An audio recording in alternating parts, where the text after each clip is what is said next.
എല്ലാവർക്കും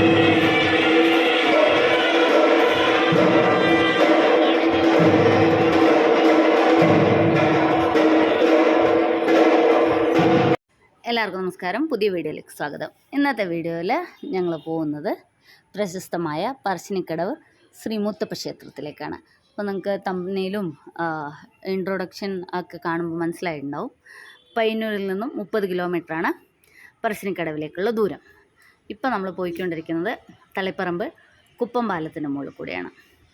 അപ്പോൾ രാവിലെ എല്ലാ ദിവസവും രാവിലെ 5:30 മുതൽ ഏകദേശം 8 മണി 8:30 വരെ മുത്തപ്പനും തിരുവപ്പനും ഉണ്ടാവും. അതേപോലെ വൈകിട്ട് മുത്തപ്പനും തെയ്യവും കെട്ടിയാടിക്കും. ഇപ്പോൾ നിങ്ങൾക്ക് വർഷത്തിലെ എല്ലാ സമയത്തും എല്ലാ ദിവസങ്ങളിലും തെയ്യം കാണാൻ സാധിക്കുന്ന ഒരു സ്ഥലമാണ് പറശ്ശിനിക്കടവ് മുത്തപ്പ ക്ഷേത്രം. ഞങ്ങൾ രാവിലെ ഏകദേശം 8 മണിയൊക്കെ ആയപ്പോഴത്തേക്കും പറശ്ശിനിയിലെത്തി. നമ്മൾ പറശ്ശിനിക്കടവിലെ ചെറുപ്പകാലത്തൊക്കെയുള്ള ഏറ്റവും വലിയ അട്രാക്ഷൻ എന്ന് പറയുന്നത് ഈ ചന്തയായിരുന്നു. പറശ്ശിനിക്കടവ് നമ്മൾ ചെല്ലുമ്പോൾ തന്നെ നടക്കുന്ന വഴിയുടെ 2 സൈഡിലും ഇതേപോലെ നിറയെ കടകളാണ്. ഇപ്പോൾ പലഹാരം വിൽക്കുന്ന കടകളാവട്ടെ, ടോയ്സിൻ്റെ ആവട്ടെ, അങ്ങനെ മുല്ലപ്പൂവൊക്കെ ഉണ്ട്. അപ്പോൾ ഞങ്ങൾക്ക് എല്ലാ പ്രാവശ്യം അവിടെ പോകുമ്പോൾ മുല്ലപ്പൂ ചൂടുന്നത് ഒരു ഇഷ്ടമുള്ള കാര്യമാണ്. ഇപ്പം നിങ്ങൾ കാണില്ലേ 2 സൈഡിലും. ഇപ്പോൾ രാവിലെ തന്നെ ആയതുകൊണ്ട് കടകളൊക്കെ തുറന്ന് വരുന്നതേ ഉള്ളൂ. ഞങ്ങൾ പോയത് ഒരു ചൊവ്വാഴ്ചയാണ്. പക്ഷേ ഇപ്പോൾ വെക്കേഷനൊക്കെ ആയതുകൊണ്ട് തന്നെ നല്ല തിരക്കായിരുന്നു. നോർമലി വീക്ക് ഡേയ്സിൽ കുറച്ച് തിരക്ക് കുറവാണ് ഉണ്ടാവാറ്. അപ്പോൾ അത് പ്രതീക്ഷിച്ചിട്ടാണ് ഞങ്ങൾ പോയതും, അധികം തിരക്കുണ്ടാവില്ല എന്ന് വിചാരിച്ചിട്ട്. പക്ഷേ ഈ ചൊവ്വാഴ്ച നല്ല തിരക്കായിരുന്നു. വെക്കേഷൻ ആയതുകൊണ്ടായിരിക്കും എല്ലാവരും കൂടുതലായിട്ട് വരുന്നത്. അപ്പോൾ കൊട്ടിയൂർ ഉത്സവമൊക്കെ തുടങ്ങിക്കഴിയുമ്പോൾ ഇതിലും കൂടുതൽ തിരക്കാവും. അതുകൊണ്ടാണ് അതിന് മുമ്പേ തന്നെ ഞങ്ങൾ പെട്ടെന്ന് പോയിട്ട് വരാമെന്ന് വിചാരിച്ചത്. അപ്പോൾ ഈ കടകളും പണ്ടൊക്കെ ആണെന്നുണ്ടെങ്കിൽ നിറയെ കാസറ്റ് കടകളുണ്ടായിരുന്നു. അപ്പോൾ കുറേ മുത്തപ്പ ഭക്തിഗാനമൊക്കെ കണ്ടിന്യൂസ് ആയിട്ട് ഇങ്ങനെ കേൾക്കാം നമുക്ക് ഓരോ കാസറ്റ് കടയൊന്നും. അതൊക്കെയായിരുന്നു ചെറുപ്പകാലത്തെ പറശ്ശിനിയിൽ പോകുമ്പോഴുള്ള രസം. ഇതേപോലെ പൊരിയും പോപ്കോണും ഹലുവ അങ്ങനെയൊക്കെ വെക്കുന്ന നിറയെ കടകളുണ്ട്. കണ്ണൂർ ജില്ലയിലെ വളപട്ടണം പുഴയുടെ തീരത്ത് പറശ്ശിനി എന്ന സ്ഥലത്താണ് പ്രശസ്തമായ ശ്രീ മുത്തപ്പൻ മടപ്പുര സ്ഥിതി ചെയ്യുന്നത്. ജാതിമത ഭേദമന്യേ എല്ലാ ആളുകൾക്കും ഏത് സമയത്തും പ്രവേശനമുള്ള ഒരു ക്ഷേത്രമാണിത്. അതുകൂടാതെ ഇവിടെ എത്തുന്ന ഓരോ ഭക്തർക്കും എല്ലാ സമയത്തും ക്ഷേത്രത്തിൽ നിന്ന് അന്നദാനമുണ്ടാവും. അതായത് രാവിലെയാണെന്നുണ്ടെങ്കിൽ പുഴുങ്ങിയ പയർ ഇല്ലെങ്കിൽ കടല, ചായ, അല്ലാണ്ട് ഉച്ചയൂണിൻ്റെ രാത്രി ഡിന്നറിൻ്റെ സമയത്ത് ചോറും കറികളും, ഇങ്ങനെ എല്ലാ സമയത്തും ഭക്തർക്ക് ഭക്ഷണം ലഭിക്കുന്ന ഒരു സ്ഥലവും കൂടിയാണ് പറശ്ശിനി മടപ്പുര. അതുകൂടാതെ ഇപ്പോൾ നിങ്ങൾ ശ്രദ്ധിച്ചിട്ടുണ്ടാവും, ഈ പട്ടികളിങ്ങനെ സ്വൈരവിഹാരം നടത്തുന്ന ഒരേ ഒരു ക്ഷേത്രം ചിലപ്പോൾ ഈ മുത്തപ്പ ക്ഷേത്രമായിരിക്കും. അതിന് കാരണം എന്താണെന്ന് ചോദിച്ചാൽ മുത്തപ്പൻ്റെ ഫോട്ടോകളിലൊക്കെ കാണുമ്പോൾ നിങ്ങൾക്ക് മനസ്സിലാവും, മുത്തപ്പൻ്റെ സന്തത സഹചാരിയാണ് ഈ പട്ടി എന്ന് പറയുന്നത്. അതുകൊണ്ട് തന്നെ ഈ ക്ഷേത്രത്തിൽ പട്ടികളിങ്ങനെ സ്വതന്ത്ര വിഹാരം ചെയ്യും. ആരും പട്ടീനെ ഉപദ്രവിക്കുന്നില്ല. അതുപോലെ നിങ്ങൾക്ക് പെറ്റ്സൊക്കെ ആയിട്ട് പട്ടികളുണ്ടെന്നുണ്ടെങ്കിൽ പട്ടിയുമായിട്ട് ഇവിടെ വന്ന് ഭഗവാനെ ദർശിക്കാനുള്ള അവസരമുണ്ട്. അപ്പോൾ ഞാൻ പറഞ്ഞല്ലോ, വളപട്ടണം പുഴയുടെ തീരത്താണ് ഈ മടപ്പുര സ്ഥിതി ചെയ്യുന്നത്. അതുകൊണ്ട് തന്നെ നമ്മൾ ക്ഷേത്രത്തിൽ പ്രവേശിക്കുന്നത് എങ്ങനെയാണെന്ന് വെച്ചാൽ നേരെ വന്ന് ചെരുപ്പ് അഴിച്ചു വെച്ച് വളപട്ടണം പുഴയിൽ കാല് കഴുകിയിട്ടാണ് ഭഗവാനെ കാണാൻ വേണ്ടി നമ്മൾ മടപ്പുരയുടെ അകത്തേക്ക് പ്രവേശിക്കുന്നത്. ഇവിടെ മടപ്പുരയ്ക്കകത്ത് വീഡിയോ അനുവദനീയമല്ല, ഷൂട്ടിംഗ്. അതുകൊണ്ട് തന്നെ നമുക്ക് അകത്തുള്ള കാഴ്ചകളൊന്നും വ്യക്തമായിട്ട് പകർത്താൻ സാധിക്കില്ല. ഇതാണ് വളപട്ടണം പുഴ. ഈ മനോഹരമായ വളപട്ടണം പുഴയുടെ തീരത്താണ് പറശ്ശിനി മടപ്പുര സ്ഥിതി ചെയ്യുന്നത്. അപ്പോൾ ഞങ്ങൾ വന്നു കാല് കഴുകാൻ വേണ്ടിയിട്ട് ചിറയിലിറങ്ങുകയാണ്. നിറയെ കുഞ്ഞു കുഞ്ഞു മീനുകളൊക്കെ ഉണ്ട്. ഇപ്പം ശക്തമായിട്ട് മഴയൊന്നും പെയ്യാത്ത കാരണം നല്ല തെളിഞ്ഞ വെള്ളമാണ്. ഞങ്ങൾ കാലൊക്കെ കഴുകി ഭഗവാനെ കാണാൻ വേണ്ടി അകത്ത് പോവുകയാണ്. അപ്പോൾ ഞാൻ പറഞ്ഞല്ലോ 8 മണിയൊക്കെ ആയപ്പോഴത്തേക്കും ഞങ്ങൾ എത്തിയത് കൊണ്ട് തന്നെ ഇവിടെ അകത്ത് തെയ്യം നടക്കുമായിരുന്നു. അങ്ങനെ ഞങ്ങൾ അകത്ത് കയറി. ഇപ്പോൾ രാവിലെ മുത്തപ്പനും തിരുവപ്പനും, അതായത് ഭഗവാന്റെ 2 രൂപങ്ങളുണ്ട്. ഒന്ന് ശൈവാവതാരവും ഇന്നൊന്ന് വൈഷ്ണവാവതാരവും. അപ്പോൾ ശൈവാവതാരത്തിന് നമ്മൾ മുത്തപ്പനും വൈഷ്ണവാവതാരത്തിനെ തിരുവപ്പൻ എന്നാണ് പറയുന്നത്.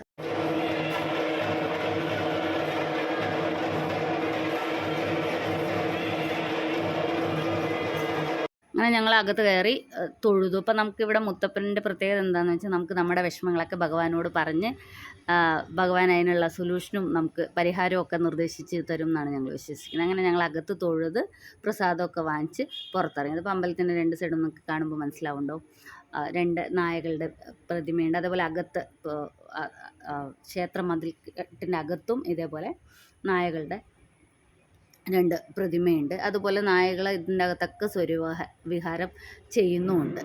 ഇനിയിപ്പോൾ ഞങ്ങൾ ഭഗവാനെ പ്രസാദം കഴിക്കാൻ വേണ്ടി പോവാണ്. അപ്പോൾ അതിന് മുമ്പേ ആയിട്ട് വഴിപാട് ചെയ്യാൻ വേണ്ടി വഴിപാട് കൗണ്ടറിൽ പോയി. ഇതാണ് ഇവിടുത്തെ വഴിപാട് കൗണ്ടർ. അപ്പോൾ എനിക്ക് തോന്നുന്നു ഒരുപക്ഷെ ഏറ്റവും കുറഞ്ഞ വഴിപാട് റേറ്റുള്ള ഒരു ക്ഷേത്രമായിരിക്കണം ഇത്. അത് നിങ്ങൾക്ക് കാണുമ്പോൾ മനസ്സിലാവുന്നുണ്ടാവും. അപ്പോൾ ഞങ്ങളതേ ചായ കൊടുക്കുന്ന സ്ഥലത്തേക്ക്, അതായത് പുഴുങ്ങിയ പയറും തേങ്ങാപ്പൂളും ചായയും, അല്ലെങ്കിൽ പുഴുങ്ങിയ കടല, അതാണ് നമുക്ക് ചായയുടെ കൂടെ കിട്ടുന്നത്. ഇപ്പോൾ ചായ കഴിക്കുന്നതിനോട്ട് ഒരു പ്രത്യേക സ്ഥലവും അന്നദാനത്തിന് വേണ്ടിയിട്ട് ഊട്ടുപുര സെപ്പറേറ്റ് ആയിട്ട് വേറെയുണ്ട്. അപ്പം നമുക്ക് ഇവിടെ കാണാം രാവിലെ 7:30 മുതൽ രാത്രി 8 മണി വരെ കണ്ടിന്യൂസ് ആയിട്ട് ഈ പ്രസാദം ഇവിടെ എല്ലാ ദിവസവും കൊടുക്കുന്നുണ്ട്. സ്ത്രീകൾക്കും പുരുഷന്മാർക്കും സെപ്പറേറ്റ് ആയിട്ട് ഇരിക്കാൻ വേണ്ടി ബെഞ്ചസ് ഒക്കെ ഉണ്ട്. അപ്പോൾ നമ്മൾ ഇരുന്നിട്ട് കയ്യിൽ ആണ് പ്രസാദം വാങ്ങിക്കുന്നത്, ഇലയിലാണ് പ്രസാദം തരുന്നത്. ഞാൻ പറഞ്ഞല്ലേ, ഞങ്ങൾ പോയ ദിവസം പുഴുങ്ങിയ വൻപയറും തേങ്ങാപ്പൂളുമാണ്. ഇതാണ് എല്ലാ ദിവസങ്ങളിലും അവിടെ പ്രസാദമായിട്ട് കൊടുക്കുന്നത്. അപൂർവമായിട്ടും ഞങ്ങൾക്ക് കടലയും കിട്ടിയിട്ടുണ്ട്. ചായ ഇങ്ങനെ ഒരു ട്രെയിൽ കൊണ്ടുവന്ന് തരിക ചെയ്യുക. അപ്പോൾ ഞങ്ങളങ്ങനെ പ്രസാദമൊക്കെ കഴിച്ചിട്ട് പുറത്തിറങ്ങി. ഇപ്പോൾ നമുക്ക് ഹനിയോടെ അതിൻ്റെ ഇടയിൽ കൂടെ ഇപ്പം ഇങ്ങനെ പട്ടികൾ നടക്കേണ്ടത് ഞാൻ നേരത്തെ പറഞ്ഞിട്ടുണ്ടായിരുന്നല്ലോ. അപ്പോൾ ഒരു പട്ടിയുടെ പുറകെ പോയി അതിനെ തൊട്ടു നോക്കാൻ വേണ്ടിയിട്ട് നിൽക്കുകയാണ്. അപ്പോൾ പട്ടികളാരും ഉപദ്രവിക്കില്ല, അവിടെ വരുന്ന ഭക്തർ പട്ടികളെ ഉപദ്രവിക്കില്ല. കാരണം ഭഗവാന്റെ സന്തത സഹചാരിയാണ്, അപ്പോൾ നമ്മൾ ഉപദ്രവിക്കില്ല എന്നൊക്കെയാണ് വിശ്വാസം. പിന്നെ ഇവിടെ നമുക്ക് വിവാഹം, ചോറൂണ് ഇതൊക്കെ വഴിപാടായിട്ട് നടത്താം. അപ്പോൾ ഹനിയുടെ ചോറൂണൊക്കെ ഞങ്ങൾ എവിടെയാണ് നടത്തിയത്. അപ്പോൾ ചോറൂണിന് വേണ്ടിയുള്ള സ്ഥലമായത്. എല്ലാ ദിവസവും രാവിലെ 7:30 മുതൽ വൈകിട്ട് 4 മണി വരെ നമുക്ക് പറശ്ശിനിക്കടവിൽ കുട്ടികൾക്ക് ചോറൂണ് നടത്താം. അപ്പം ടോക്കൺ സിസ്റ്റമാണ്. അപ്പോൾ നമ്മൾ രാവിലെ പോയി ടോക്കൺ എടുത്താൽ നമ്മുടെ ടോക്കൺ വിളിക്കുന്നതിനനുസരിച്ച് നമുക്ക് പോയി കുട്ടികൾക്ക് ചോറൂണ് നടത്താം. അപ്പോൾ ചോറൂണിന് വേണ്ടി വെയിറ്റ് ചെയ്യുന്ന ആൾക്കാരാണ് ഈ കാണുന്നതൊക്കെ അവിടെ ഇരിക്കുന്നത്. ഐതിഹ്യമനുസരിച്ച് കണ്ണൂർ ജില്ലയിലെ എരുവേശി എന്ന ഗ്രാമത്തിലെ അയ്യങ്കര ഇല്ലത്തെ വാഴുന്നവർക്കും ഭാര്യയായ പാടിക്കുറ്റിയമ്മയ്ക്കും മക്കളില്ലാതെ പാടിക്കുറ്റിയമ്മ ഭഗവാൻ ശിവനെ വിളിച്ച് പ്രാർത്ഥിച്ചതിന് പ്രകാരം ശിവൻ്റെ അനുഗ്രഹത്താൽ പാടിക്കുറ്റിയമ്മയ്ക്ക് ശിവൻ സ്വപ്നത്തിൽ വരികയും അതുപ്രകാരം കൊട്ടിയൂരിലെ തിരുവഞ്ചിറയിൽ പിറ്റേ ദിവസം രാവിലെ ചെന്ന് അവിടെ നിന്നൊരു കുഞ്ഞിനെ ലഭിക്കും എന്ന നിർദ്ദേശം ലഭിക്കുകയുണ്ടായി. അങ്ങനെ പാടിക്കുറ്റിയമ്മയ്ക്ക് തിരുവഞ്ചിറയിൽ നിന്നും ലഭിച്ച കുഞ്ഞാണ് മുത്തപ്പൻ. എന്നാൽ ബാല്യം മുതൽ തന്നെ ഇല്ലത്തെ രീതികൾക്കനുസരിച്ചുള്ള ഒരു ജീവിതമായിരുന്നില്ല മുത്തപ്പൻ്റേത്. അദ്ദേഹം മത്സ്യമാംസാദികൾ കഴിച്ചും സാധാരണക്കാരുടെ കൂടെ വേട്ടയാടിയും സഞ്ചരിച്ചുമൊക്കെ നടക്കുകയായിരുന്നു.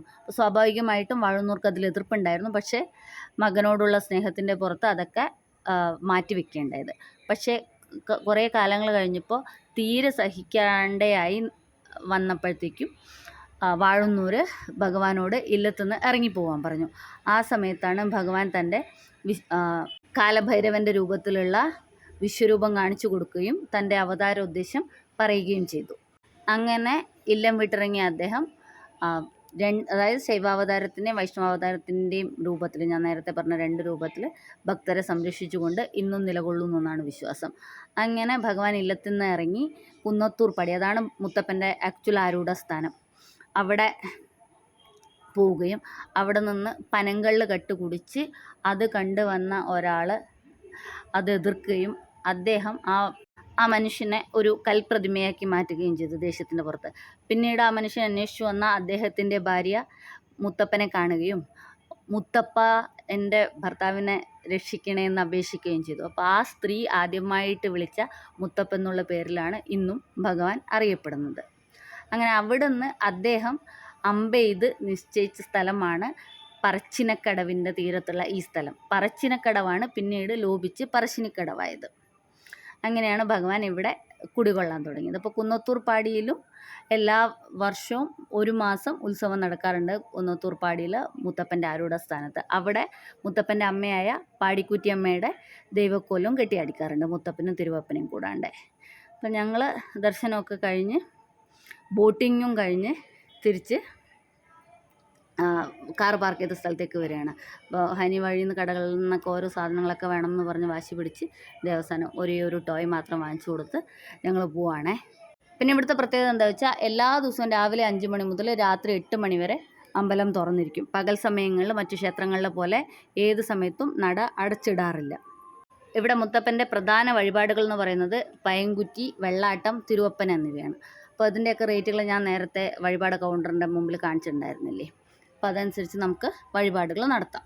അതുകൂടാണ്ട് നമുക്ക് നമ്മുടെ പേരിൽ ഇപ്പോൾ മുത്തപ്പൻ വെള്ളാട്ടം കെട്ടിയാടിക്കണം എന്നുണ്ടെങ്കിൽ അതിനും ഇവിടെ പ്രൊവിഷൻ ഉണ്ട്. അപ്പോൾ ഞങ്ങൾ 2 വർഷം മുമ്പേ ഹനിയുടെ പേരിൽ ഇവിടെ മുത്തപ്പൻ വെള്ളാട്ടം കെട്ടിയാടിച്ചിട്ടുണ്ടായിരുന്നു. അപ്പോൾ നമ്മൾ രാവിലെ മുത്തപ്പൻ തെയ്യം തുടങ്ങുന്ന സമയത്ത് വരികയാണെന്നുണ്ടെങ്കിൽ നമുക്ക് വഴിപാട് ചെയ്യാം. പക്ഷെ അത് നിങ്ങൾ നേരത്തെ വിളിച്ച് ബുക്ക് ചെയ്യണം, കാരണം കുറച്ച് തിരക്ക് കൂടുതലുള്ളതാണത്. ആ സമയത്ത് 1500 രൂപ എങ്ങാണ്ടായിരുന്നു എന്നാണ് എൻ്റെ ഓർമ്മ. അപ്പോൾ ഇപ്പോൾ എന്തായാലും 2 വർഷത്തിന് ശേഷം ചിലപ്പോൾ കൂടിയിട്ടുണ്ടാവാൻ സാധ്യതയുണ്ട്. അപ്പം ഞങ്ങൾ കാറിൽ കയറി തിരിച്ച് പോവാണ്. പോകുന്ന വഴിക്ക് ഇത് ഇവിടെ ഒരു കടയിൽ മോരും വെള്ളം കുടിക്കാൻ വേണ്ടി വന്നതാണ്. അപ്പോൾ ഈ പണ്ടൊക്കെ ആണെന്നുണ്ടെങ്കിൽ നമുക്ക് എന്താണ് താഴെ വരെ വണ്ടിയിൽ പോകാൻ പറ്റില്ലായിരുന്നു. നമ്മൾ ഇവിടെ ഇപ്പം നമ്മൾ ഈ മോരും വെള്ളം കുടിക്കുന്ന സ്ഥലത്ത് നിന്ന് താഴോട്ട് കുറേ സ്റ്റെപ്സുകളുണ്ട്. അപ്പോൾ വണ്ടി മുകളിൽ വെച്ചിട്ട് അല്ലെങ്കിൽ ബസ് ഇതിൻ്റെ തൊട്ടടുത്ത് തന്നെ ഒരു ബസ് സ്റ്റാൻഡ് ഉണ്ട്, പറശ്ശിനി ബസ് സ്റ്റാൻഡ്. അപ്പോൾ അവിടെ ബസ്സിൽ വന്നിട്ട് ബസ് ഇറങ്ങിയിട്ട് ഈ താഴോട്ട് കാണുന്ന സ്റ്റെപ്സ് ഇറങ്ങി പോകുമ്പോഴാണ് നമ്മൾ മടപ്പുര ചെല്ലുന്നത്. അപ്പോൾ ഇപ്പോഴാണെന്നുണ്ടെങ്കിൽ നമുക്ക് 2 വഴി കൂടിയും പ്രവേശനമുണ്ട്. നമുക്ക് ഇവിടെ വണ്ടി വെച്ചിട്ട് അല്ലെങ്കിൽ ബസ്സിൽ വന്ന് ഇറങ്ങിയിട്ട് ഇത്രയും സ്റ്റെപ്സുകൾ ഇറങ്ങി താഴോട്ട് പോയി ഭഗവാനെ ദർശിക്കാം. അപ്പോൾ പോകുന്ന വഴിയിൽ ഇവിടെ വേറൊരു കുഞ്ഞ് അമ്പലമൊക്കെ ഉണ്ട്. അപ്പോൾ ഇത് കാണുന്നില്ലേ, ഈ കാണുന്നത് വളപട്ടണം പുഴയാണ്. അല്ലാന്നുണ്ടെങ്കിൽ ഇപ്പം ഞങ്ങൾ ചെയ്യുന്ന പോലെ നേരെ നമുക്ക് നമ്മുടെ വണ്ടി താഴെ വരെ മടപ്പുരയുടെ തൊട്ടടുത്ത് വരെ കൊണ്ടുപോയി അവിടെ നിറയെ പാർക്കിംഗ് സ്ലോട്ട്സൊക്കെ അവൈലബിൾ ആണ്. പേ പാർക്കിംഗ് ആണ്. അപ്പോൾ നമുക്ക് സ്റ്റെപ്സൊക്കെ ഇറങ്ങി ഈ പ്രകൃതി ഭംഗിയൊക്കെ ആസ്വദിച്ച് ഭഗവാനെ കാണണം എന്നുണ്ടെങ്കിൽ അങ്ങനെ പോവാം. അല്ല സ്റ്റെപ്സ് ഇറങ്ങുന്ന ബുദ്ധിമുട്ട് ഒഴിവാക്കണം എന്നുണ്ടെങ്കിൽ താഴെ വരയ്ക്കും നമുക്ക് നമ്മുടെ വണ്ടിയിൽ പോയിട്ട് അവിടെ വണ്ടി പാർക്ക് ചെയ്തിട്ട് ദർശനം നടത്താം. ഞങ്ങൾ സാധിക്കുന്ന എല്ലാ സമയത്തും, അതായത് വർഷത്തിൽ ഒരു പ്രാവശ്യം എല്ലാ പ്രാവശ്യവും ഇവിടെ വരാൻ വേണ്ടി ശ്രമിക്കാറുണ്ട്. ഇപ്പോൾ ഭഗവാന്റെ അനുഗ്രഹം ഉണ്ടെങ്കിൽ മാത്രമേ നിങ്ങൾ എത്ര ആഗ്രഹിച്ചാലും ഇവിടെ എത്തിപ്പെടാൻ പറ്റുള്ളൂ എന്നാണ് പറയുന്നത്. അപ്പോൾ ഈ കാണുന്നതാണ് പറശ്ശിനി ബസ് സ്റ്റാൻഡ്. അപ്പോൾ നമുക്ക് ഇവിടെ വന്നിട്ട് നേരെ അമ്പലത്തിലേക്ക് ദർശനം നടത്താം. ഇതാണ് പ്രശസ്തമായ വിസ്മയ ഇൻഫോർടൈൻമെൻറ്റ് സെൻറ്റർ. അപ്പം നമ്മൾ കണ്ണൂരിൽ നിന്ന് വരികയാണെന്നുണ്ടെങ്കിൽ അല്ലെങ്കിൽ പയ്യന്നൂരിൽ നിന്ന് വരികയാണെന്നുണ്ടെങ്കിലും ധർമ്മശാല എന്ന് പറഞ്ഞിട്ട് ഒരു സ്ഥലമുണ്ട്. അപ്പോൾ അവിടെ വന്നിട്ട് അവിടെ നിന്നാണ് പിന്നെ പറശ്ശിനിയിലേക്ക് വരേണ്ടത്. അപ്പോൾ ധർമ്മശാലയിൽ നിന്ന് നമ്മൾ പറശ്ശിനിക്കടവിലേക്ക് വരുന്ന വഴിയിലാണ് കണ്ണൂർ ഗവൺമെൻറ് എഞ്ചിനീയറിംഗ് കോളേജും അതേപോലെ പ്രശസ്തമായ സ്നേക്ക് പാർക്കും ഒക്കെ സ്ഥിതി ചെയ്യുന്നത്. അപ്പോൾ ഇതാണ് government college of engineering Kannur, നിങ്ങൾ കാണണ്ടല്ലോ. അപ്പോൾ ഈ പറശ്ശിനിക്കടവിൽ വരികയാണെന്നുണ്ടെങ്കിൽ അതുമായിട്ട് ബന്ധപ്പെട്ടിട്ട് നിറയെ പിന്നെയും ടൂറിസ്റ്റ് ഡെസ്റ്റിനേഷൻസൊക്കെ അവൈലബിൾ ആണ്. അങ്ങനെ ഞങ്ങൾ അത് തിരിച്ചു വരുന്ന വഴിക്ക്. അപ്പോൾ ഇത്രയാണ് ഞങ്ങളുടെ ഈ വർഷത്തെ പറശ്ശിനി യാത്രയുടെ വിശേഷങ്ങൾ. അപ്പോൾ എൻ്റെ ഇടയിൽ ഒരു 2 മണിക്കൂർ ഞങ്ങൾ വളപട്ടണം പുഴയിൽ കൂടി ഒരു ബോട്ട് യാത്രയും കൂടി നടത്തിയായിരുന്നു. അതിൻ്റെ വിശേഷങ്ങൾ അടുത്ത വീഡിയോയിൽ പറയാം. അപ്പോൾ ഭഗവാൻ മുത്തപ്പൻ്റെ അനുഗ്രഹം എല്ലാവർക്കും ഉണ്ടാവട്ടെ എന്ന് പ്രാർത്ഥിച്ചുകൊണ്ട് പുതിയൊരു വീഡിയോ ആയിട്ട് നമുക്ക് വീണ്ടും കാണാം. Thank you for watching.